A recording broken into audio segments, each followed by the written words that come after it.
Magandang araw guys. Mag-DIY na naman tayo ng underglow sa ating motor na merong switching.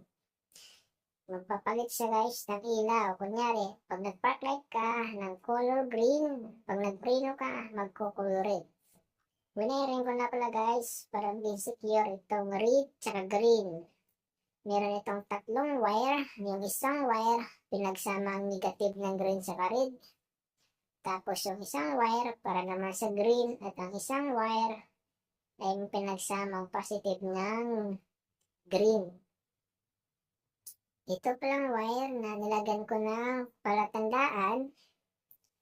Itong isang red. Ito guys, yung red na to, ilagyan ko pala ito ng palatandaan na color green. Ibig sabihin, lahat ng positive ng wire ng green, konektado sa isang wire. Dito guys, kaya nilagyan ko ng palatandaan. Yan. Tapos, ito naman na isang wire na red, ito yung positive. Lahat naman ng positive ng wire na pinagsama-sama ko, ay dito din yan. Tapos yung, yan. Pinagsama ko. Tapos, yung lahat ng wire ng negative, ng green sa red, pinagsama ko naman. Importante pala guys, meron tayong switch sa fuse. Itong switch pala guys, temporary lang to. Pag ibang switch naman itong gagamitin ko pag na-install ko na sa motor.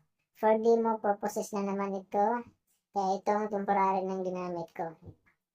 Tapos itong relay ko, meron itong 5 pin. 5 pin ito guys, para mag-switching siya. Underglow to bright light. Ito yung 86, 85, 87A, tapos 87 sa dulo, tapos 30 yung kanina yung may stainless. So, ito na muna guys, sa battery ko na lang muna dinimo para madali din maintindihan. Pero explain ko rin guys kung saan ikakabit. So, kailangan natin ng fuse mula dito sa 30, papuntang isang wire ng fuse. Yan, 30 ito guys yung tinuturo ko. Ito yung wire na 30. Yan.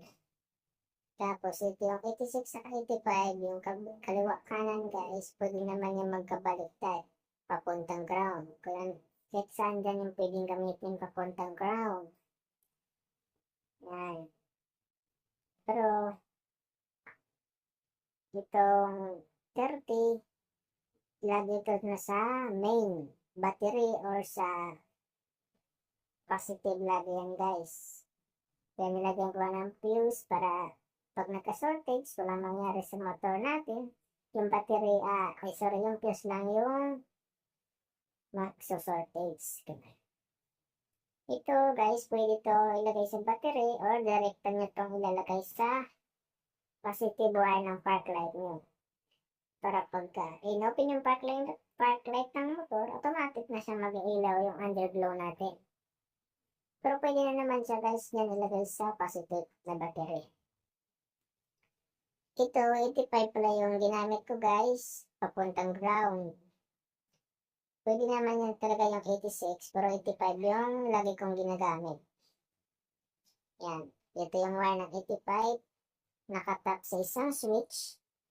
Yan, isang switch, tapos yung isang wire ng switch, papunta yan sa ground or sa body ng motor. Sa bakal ng motor guys, ang katap pag nasa motor na. So dito, ginawa ko sa battery negative na yan ang ground ng 85. Yan, dito ko yung itinap.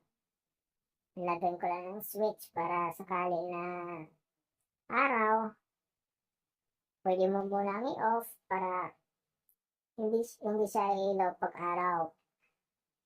Gabi lang siya magagamit natin guys. Kaya nilagyan natin importante, meron tayong switch para pag gabi, saka lang natin i-activate yung switch para i-ilaw, para maganda tingnan pag may ilaw sa gabi. Yan. At yung pinagsamang negative ng green sa red, kasama yan guys sa 85 na relay na wire papuntang ground. Yan, pinagsama yan guys, isang wire ng switch saka pinagsama yung isang wire ng switch at dalawang negative na yung dalawang negative sa green sa red saka yung 85 sa relay. Pinagsama sila yan guys, ground. Tapos, itong 86 pala guys, hindi yan nakatap. So, explain ko lang mamaya kung saan itatap yan guys.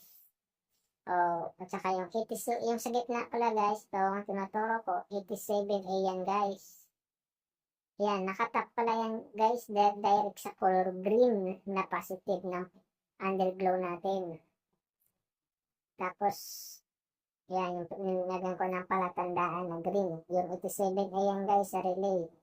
Direct yan sa pinagsamang positive ng green na ilaw. Yan yung ating underglow part light. Tapos, itong red naman guys, papunta naman yan sa 87 sa relay natin. Diyan naman yung nakatap. 87 na relay. Pagkatapos ito guys, yung 86, ito na yung sinasabi ko kanina na nakatap ito guys sa brake light positive natin. Yung brake light na positive guys na wire. Kaya di ko tinap to guys, ilagay natin na example itong isang wire ng positive, dyan ko muna yan itatap dito guys. Kunwari yan yung wire ng brake light. Dyan ko sa itatap. So ito guys, iswitch natin to para masubukan natin. Ulitin ko pala guys, kailangan talaga natin na meron tayong switch para pag araw hindi natin magagamit. So yan na guys, in-on natin yung switch, automatic na mag-iilaw yung ating underglow. Yung color green. Tapos ito, kunwari ito guys, nakatap na yan sa brake light natin. Pagka-tap natin yan, pagka-pindot natin ng brake natin, pagka-apak man o pag-ano natin, yan, magiging red naman siya guys. Mag-automatic off yung color green. Yan, switching tawag yan guys. Underglow switching. Part light to brake light. Yan. Ganyan lang kasimple guys. Itatap nyo lang ito sa brake light. Positive wire. Itong 86. Off ko muna ito guys. Sakit lang. Yan. Tapos, yan. Ito, ulit ko pala guys. Itatap lang ito sa brake wire ng positive. Tapos ito, pwede naman to guys, yung 30 na to, pwede naman direct to sa battery. Pero pwede rin naman to i-direct sa park light na positive din guys. Kasi yung park light natin, may sarili naman yung switch. Pag hindi mo switch yung